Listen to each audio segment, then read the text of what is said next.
Hello, everybody. This is Bill, and I am here to bring you another installment of Billboard Comics.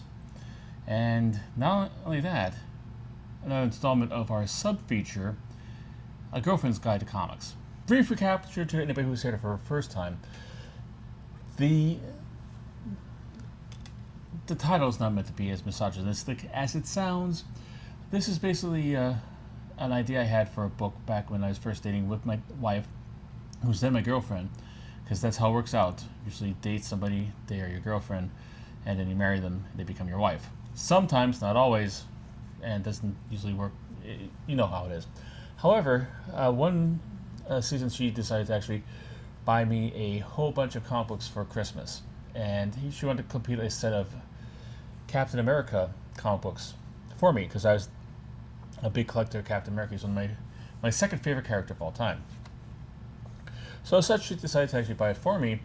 However, just asking for a list and went out there, and then she quickly found out there's so much stuff about the comic book collecting world, the intricacies, the different roles and facets that she didn't know. So I had to give her a brief primer and refresher on it. And I'm thinking, there might be a lot of people who want to buy comic books for their significant other. Not just your boyfriend or a husband or a father or a son. It could be like a mother, a daughter, a wife, whatever, who do not know about the comic book industry and the comic book collecting field, and might need some in-depth yet kind of easy to understand information about this.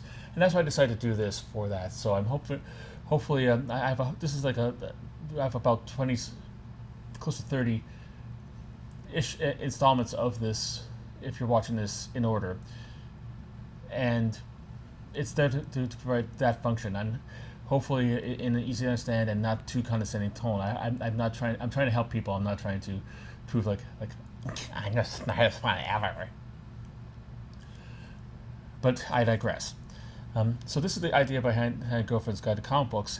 This week we're going to talk about the top 20 most valuable comic books from the Golden Age. I was kind of hesitant to cover this, but then I decided I've been sprinkling in and around different videos, different ages, and different books that are supposed to be keys and valuable and stuff like that, thinking that would be enough. But other thought, I'm thinking how would they know if a book is really, really, really valuable without having the knowledge behind that?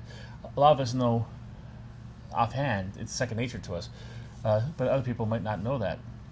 So therefore, forthwith and henceforth, this is what I came about doing with. I'm going to start this week with the Golden Age. Next week will be the Silver Age. The week after that will be the Bronze Age. The week after that will be the Copper Age, and then finally we'll wrap it up with the Modern Age. I found it very interesting and valuable to just for an idea of like how different eras and what makes a book valuable in different eras and stuff like that. I found it very fascinating, very interesting to see what makes stuff valuable in different eras. I really dug that, and it's interesting to see that. So we'll see that play out for the next couple of weeks. If you like this, hit the like button. But if you want to follow all of these, hit the subscribe button, and you'll be reminded, and a little bell next to it. And you'll be reminded when these videos pop up. When you log into YouTube, will probably one of the videos that pop into your For You page on your home page. So without further ado, let me go into the methodology behind this list. The list of these books were taken from the 2024 Overstreet Comic Book Price Guide. It is the industry standard for grading and pricing of comic books. It has been replaced to a limited extent by Google Sold and some other Go Collect and Cover Price and stuff like this, but it's still around and still used in a lot of places around there. So that's why you said that. By the time this airs, there would probably be another edition out. The 2025 will be out. So if you see discrepancy between the lists, that's why. This is from 2024, not 2025, because as I'm recording this, the 2025 version is not out. As such, I'm going to go through there. All these are put in order by a price that they have had reported to them. So I will give you the price that Overstreet lists along with its entry in the top 20. I will also go further by giving the high and low from Key Collector. Key Collector is a free app that you could look at to see how valuable your comic books are. I'll find that too. I have been a long time subscriber and purchaser of the Comic Base database program, and they have a listing of all kinds of comic book prices on there. I used to thought that they were like way off base with the prices, and I found they have certain quirks, but they are not quite as bad as they were. I thought they were like really overpriced, but I find along my research here they're really underpriced. So I'll give you prices for all those three there. So give you like a nice range of prices.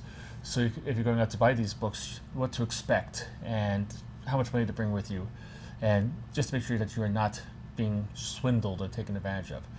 I will also tell you why these are valuable comic books in the first place. But without further ado, let's start.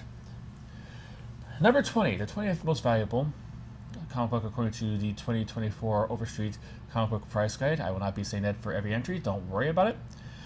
Is Sensation Comics number 1. It was released in 1942, and the reason why it's important is because it's the first appearance of Wonder Woman in her own series. Her adventures being told in her own series. She eventually got her own series all by herself, and this one she shared like the pages of Sensation Comics with characters like the Grim Ghost and Wildcat and a number of other characters. But this is the first time her adventures were published for like a long time. She made her debut a few months before in All-Star Comics number 8 and an insert inside that. So she was around, and she became popular enough for people to get her own kind of adventures. And this is really how it happened back in the Golden Age. They got their start in some book. They got sometimes like they got to start in a book and got an anthology. Sometimes the anthology was the start of their own book. They became the lead feature of that, and then they moved off onto their own self-titled book. It happened with Superman, happened with Batman, will happen with Wonder Woman, and we'll see that later on. And it happened with Green Lantern and Flash and all those guys and stuff like that. Maybe not with Flash, because I think Flash stayed in Flash comics throughout the whole time. Or he did have all Flash comics. I don't know. He doesn't. I don't. That might be another time for another history class, if I decide to do it. If you want to hear more about history, I'll research it and put in the comments and let me know. If you have any questions at all, put in the comments and I will try to research it and get an answer back to you. Overstreet has this as selling as $250,000, which is not too pricey if you're a millionaire. Most people, that'd be like more than you could possibly ever imagine paying for any kind of piece of paper. And I imagine the Overstreet prices are in the best possible quality. Like probably not, you're not gonna get like a beater copy for that $250,000. So that's to keep in mind. Moving on to Key Collector. Key Collector has a high price of $112,000. That's quite different from the Overstreet price. So there might be variations about like rarity, and maybe Key Collector knows you can't find one in a 9.8, and that's why they have it so low. Their low is $10,500. Still kind of pricey, and it's like if that's low, probably one with the covers falling off and all kinds of stuff like this. Comic Base, and for Comic Base I used for the high and low. I did a high and low. For the high I did CGC 9.8. Why not CGC 10? CGC 10s are hard to get even for modern books, let alone for books that are 70, 80 years old. So the odds of them being 9.8 are rare. Having them be 9.9 and 10.0 are infinitesimally small. So I decided to go with 9.8 for CGC of that. For the low, I did just the poor ranking. That's the lowest ranking of a book that they have in there. Just keep that for future reference. Highs, 9.8 CGC. Lows, poor condition.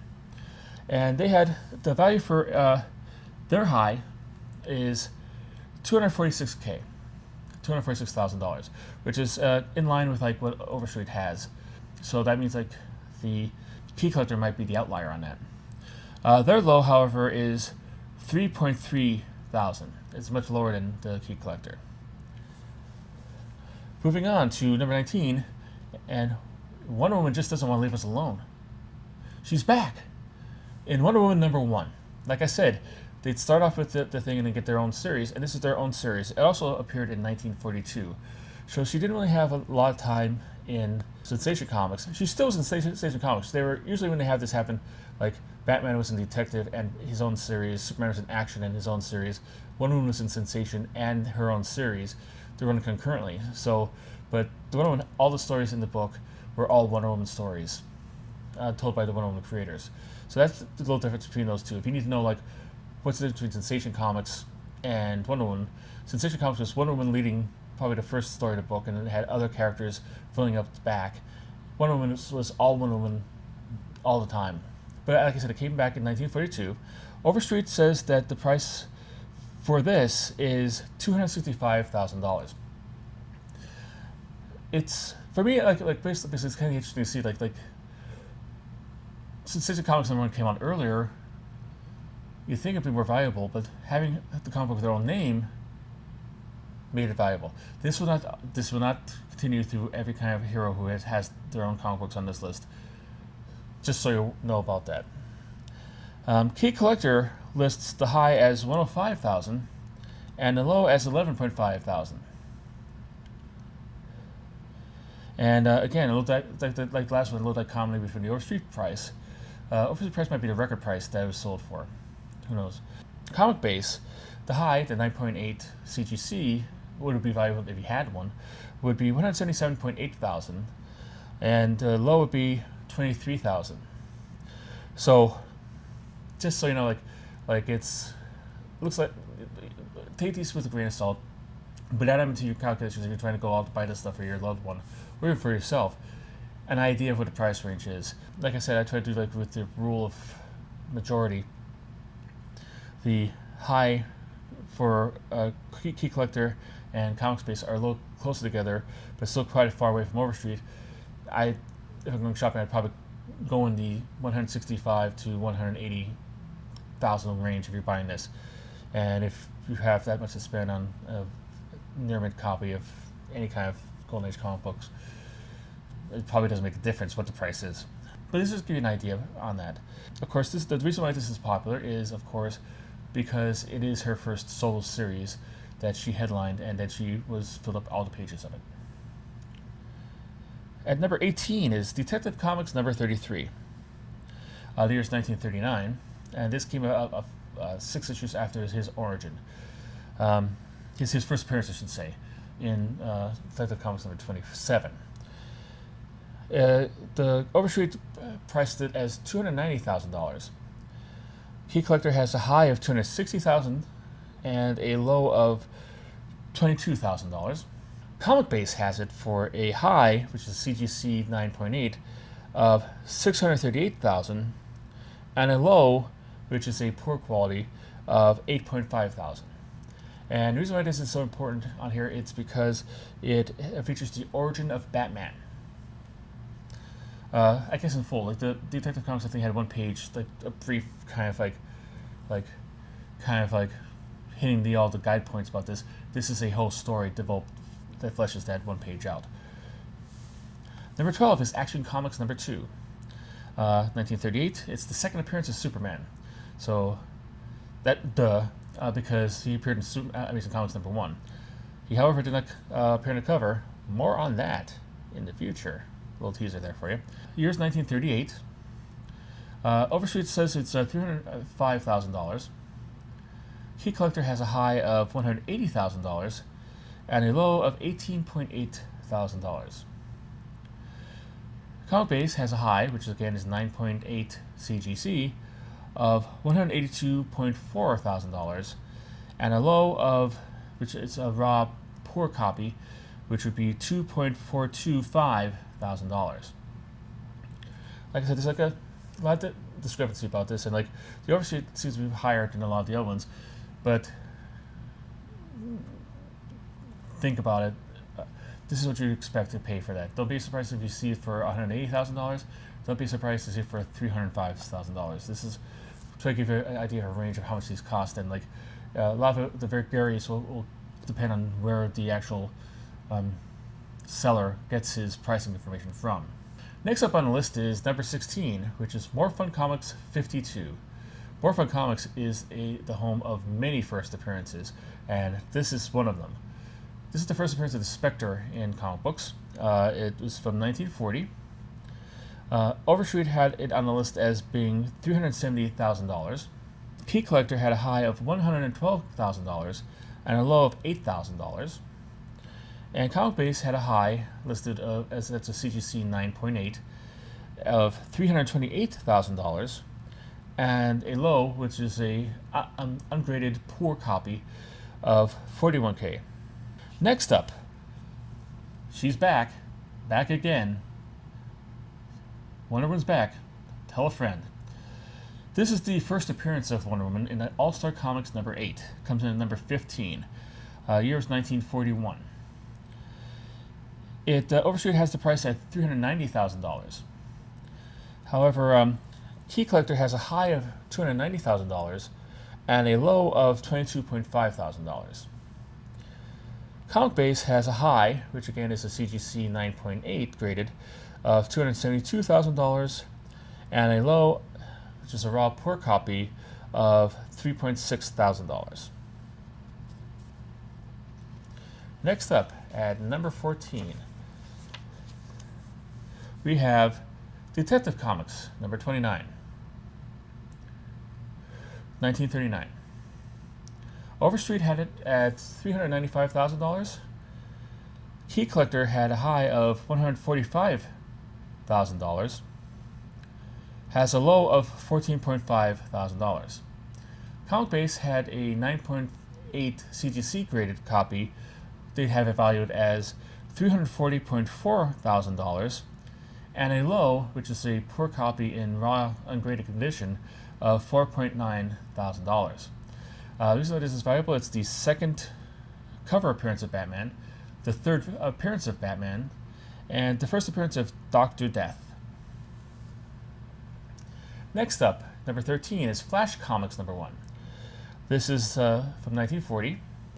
Overstreet has it as being $400,000 as being the high. Key Collector has a high expectation of $480,000, a rare case of Key Collector being higher than Overstreet. It has a low of $65,000. Comic Base has what to expect from a CGC 9.8 graded one as $582,300, and for a raw poor copy would be $7,800.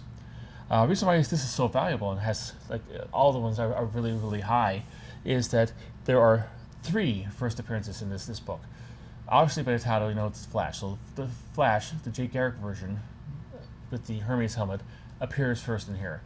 On top of that, Hawkman, when another famous DC Comics character, first appears in this one, and a lesser-known character, Johnny Thunder, also appears here for the first time. So you have 3 first appearances all in one book. If you're significant other or you really like first appearances, this is the one to get. Next up is Action Comics number 10 from 1939. Overstreet has it at the highest being $420,000. Key Collector recommends the highest being $163,000 with a low of $17,000. And Comic Base has predicts that a CGC 9.8 would set you back $267,000, and a low, which would be a raw poor copy, which would be $3,600. The reason why this is valuable, it's the 3rd cover appearance of Superman. And a little sidebar here, I'll go into a little history lesson here for you, if you like it or not. Maybe fast forward a little bit. Why is Superman's 3rd appearance on issue number 10? Fun fact about that. I guess Major Malcolm Wheeler, I believe that's his name, the head honcho of DC Comics at the time, didn't really like Superman, didn't think he's going to be that big of a deal. He appeared in the first appearance of Action Comics. Nobody knew who he was. Nobody knew how he was going to do. But he got the cover anyway, and they put it on there, and I guess Major Malcolm Wheeler, or whatever his name is, came up with why is this on why is the guy like leotards, in ballet flats on our cover? We don't want this. This is an action comic. We need rugged men, frontiermen and firemen and policemen on there. Get rid of them. Don't put them on there ever again. Then the letters started coming in. Then the sales started going up. Then everybody seems to realize this Superman guy is a really big deal. He's really good. But like Major Nicholson Wheeler, whatever his name is, I'm sorry, I'll maybe pop up his name here on that.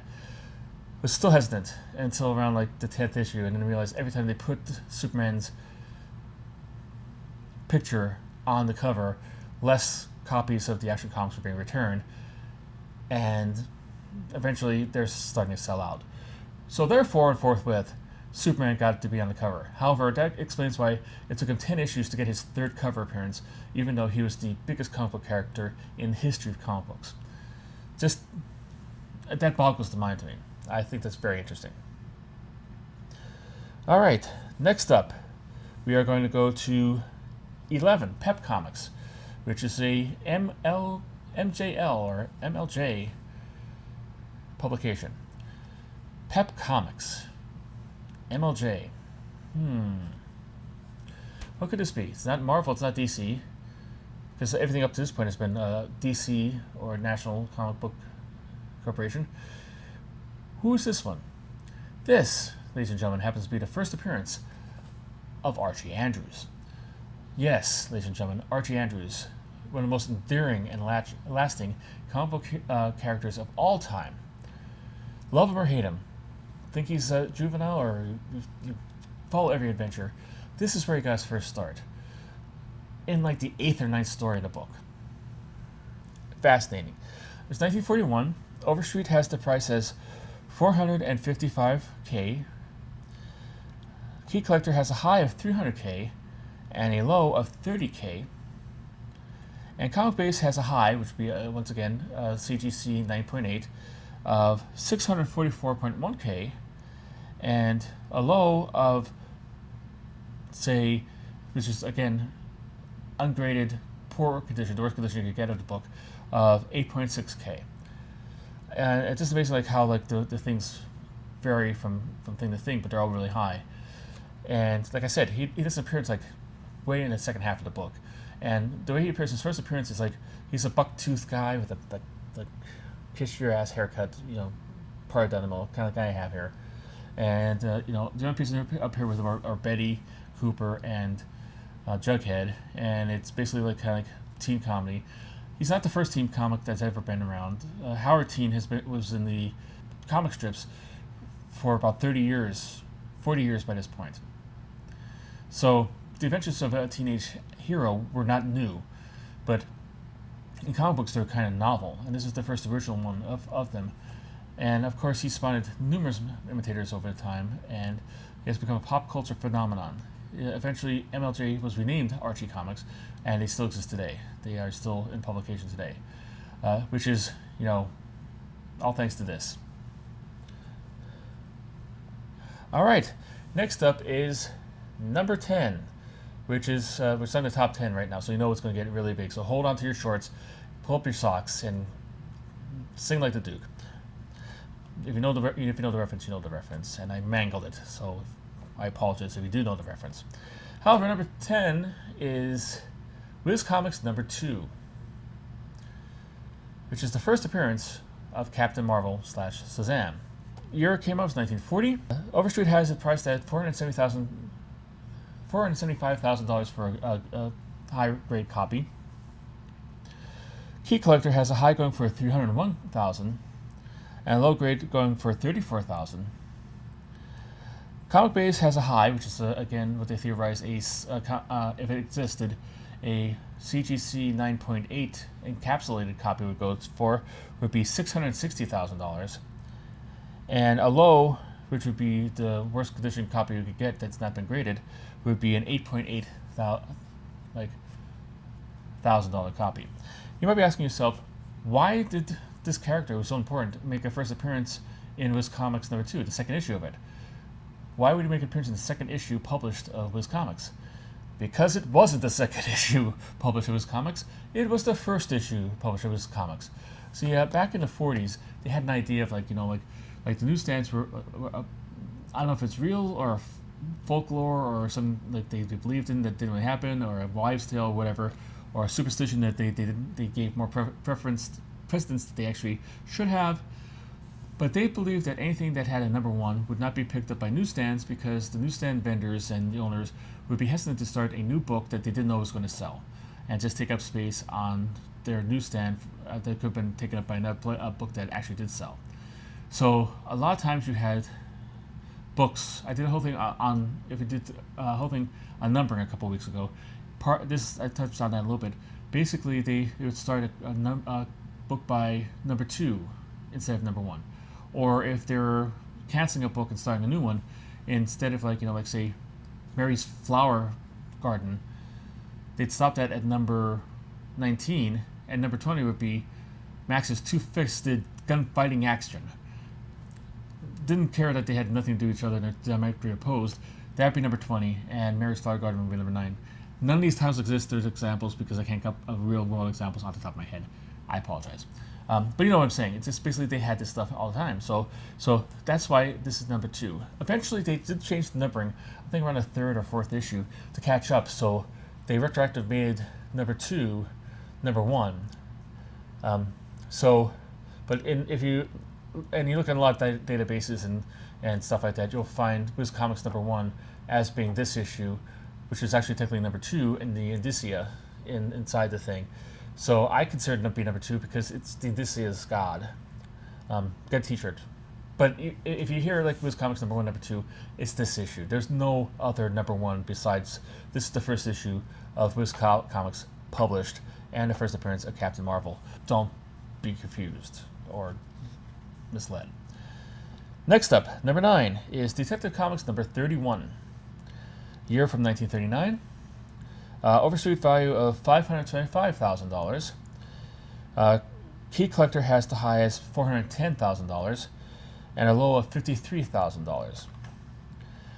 Comic Base has the high, which again is what they theorize a CGC 9.8 graded copy would go to, as $1 million. We're getting some $1 million territory here. You know, I'm sure you're fraught with excitement and interest on that. And a low grade copy would be about $114.5 thousand. And of course, these are all accurate at the time I looked at them because they all of them change due to market data to get back in. So you might go on to Key Collector and find a different high price. I'm sorry, but that's the reason why. If you do. The reason why is it has an iconic cover. I believe this is the one that has the cover with Batman looking over the castle, and it's been published a couple of times. It is the first Mad Monk and the first appearance of Julie Madison, his love interest from the 1940s and the golden, actually 1930s, 1940s, like his golden age paramour, if you will. Why is this higher than his second appearance or whatever? I have no idea. But this cover and the reprint cover, we'll see later on, we do like the Bronze Age or Silver Age, whatever, is very expensive, and it's a great cover. I'll give you that, but it's not curing cancer. It's not, helping me get a date.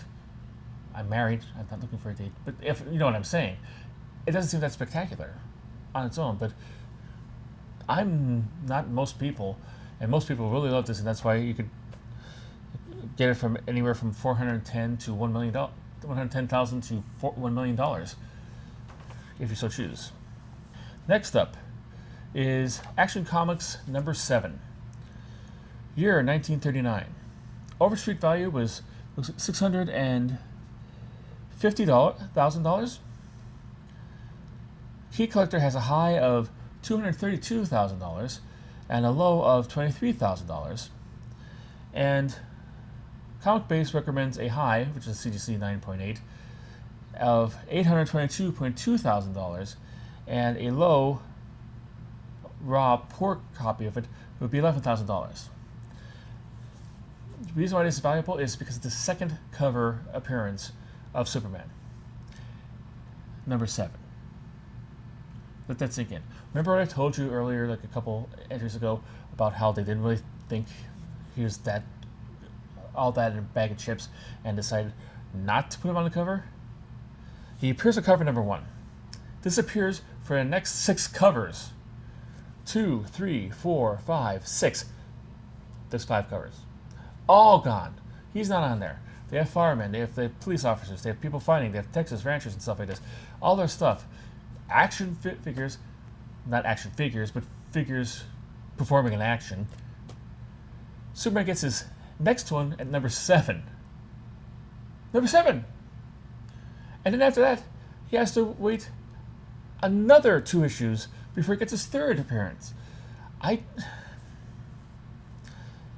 would like to go back and just, kind of like him in the back of the head. I don't recommend that using your time travel to smack people in the face. Number 7 is our first one that's not DC or Archie. It is a Timely, which eventually became Atlas, which eventually became Marvel Comics. And this is one of their oldest comic book heroes. And that's why it explains the first appearance of this hero. It's Captain America Comics number 1. Obviously, it's the first appearance of Captain America. The year was 1941. It was supposed before we went to war. And the most famous thing about this cover, and if this is new to you, you haven't heard, good, but I like it as a fact, so I'm going to repeat it again. This cover famously features Captain America punching out Adolf Hitler. And this came at a time when there's a big sentiment in America. I'm a big American history fan too. People are still shell-shocked from World War I, of all the people we lost, all the boys that went away and didn't come home. They didn't want to have to go to war any more than, you want to do a tonsillectomy with a rusty knife. They wanted to have nothing to do with it. It's very an isolationist period in America. And to have this as a cover, such a blatant antagonistic kind of cover, is a bold move by Martin Goodman and the people at Timely at the time, and Jack Kirby and Joe Simon, who are the creators behind this. It's just amazing. Just the way this comic books fit in history sometimes is very interesting, and that kind of me about that. And maybe I'll try to, if I can think of enough examples, I'll try to do a crossroads of history and comics. If you would be interested in that, put in a thing in the comments. But yeah, just to be able to history about that is this is amazing about that. But it sold well enough to make Captain America Timely's biggest character, right up there with Submariner and Human Torch. I don't know if I mentioned the prices, but I'll go through the prices again in case I didn't. Overstreet was $750,000 as their high reported at that time. Key Collector has a recommended high sale of $680,000 with a low of $45,000. Comic Base has a high, which again, I'm repeating this for every entry, I apologize, but I want to make sure you know about it, would be what they think a CGC 9.8 would sell of $144,000, and a low, which is raw of poor condition copy, of $1,900. I think Comic Base is way low on that. And not just because Captain America is my second favorite character of all time. I mean, just from a historical standpoint, it should be worth more than that. Next up, we are going to have number 6, which is All American Comics, number 16. The year is 1940. Overstreet has it priced as a high of $1 million. We have gone into now the $1 million above category for Overstreet. So right now from 6 on are the biggest of the big. So expect the big ones here. So if you were pulled up your socks last time I told you to pull up your socks, well, pull them up even higher. Get yourself a drink and dial 911 in your phone just in case you need it. I kid. I don't know why. I'm weird. I'm sorry. This is Overstreet has, like I said, $1 million. Key Collector has it going as for $375,000, which is quite a big difference between the two. Overstreet, I think, got is numbers that they were sold for. So why would Key Collector have it valued? I don't know. I'm not questioning this. These are the ones I had access to. I'm providing to you for contrast, so you could make your own information based on the information that was provided. Low price would be $28,000. Comic Base has it again a CGC 9.8 would be $546,000, and a low would be a raw copy in poor condition for $7,300. Reason why this is so expensive, it's the first appearance of Green Lantern, Alan Scott, the guy with the red shirt, green pants, the precursor to the Hal Jordan Green Lantern and all that jazz. So this is his first appearance. So hence the reason why it's up so high. Next up is Batman #1. Came out in 1940. Overstreet has the record price as being $1.3 million. Key Collector says that its suggested high would be $1.8 million, and its low would be $7.2 thousand. Comic Base has its high grade, which would be what it consider a CGC 9.8 to sell for, as being $1.51 million, and a low, which is a poor condition raw copy, as being $17.8 million.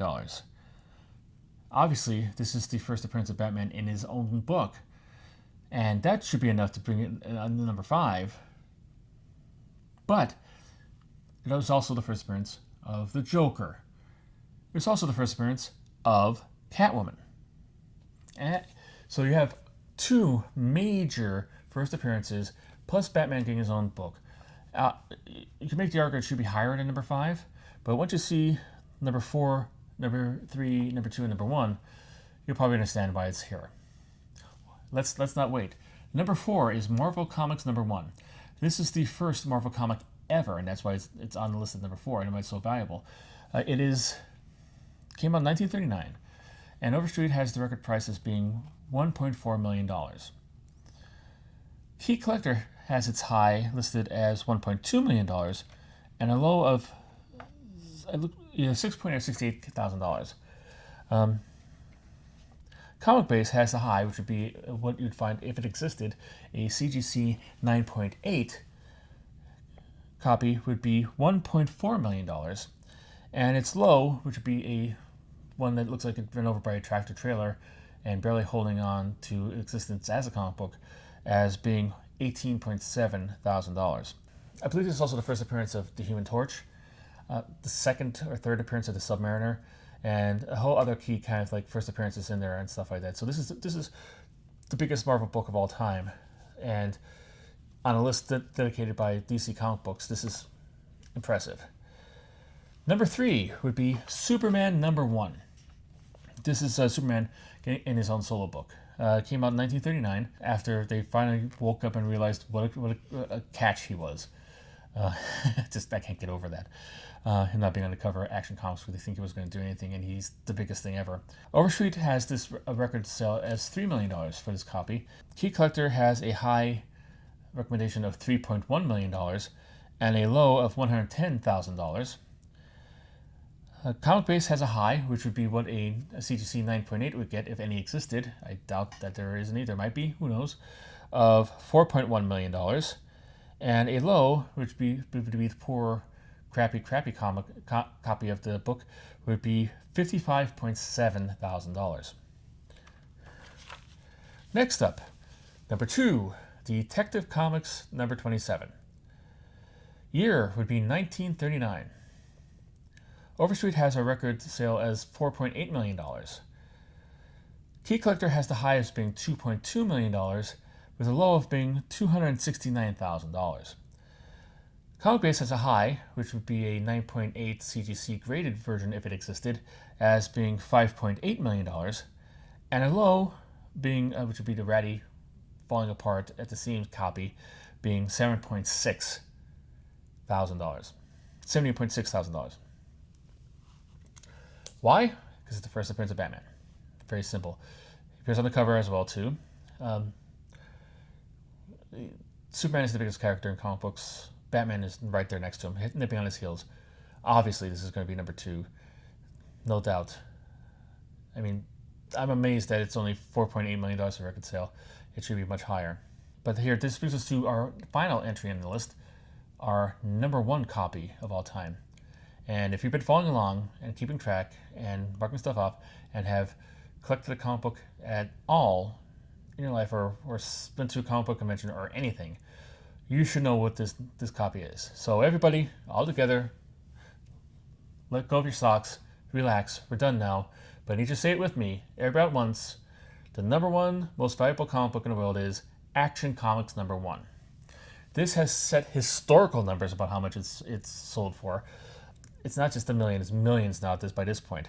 It came out in 1938, revolutionizing the entire comic book world.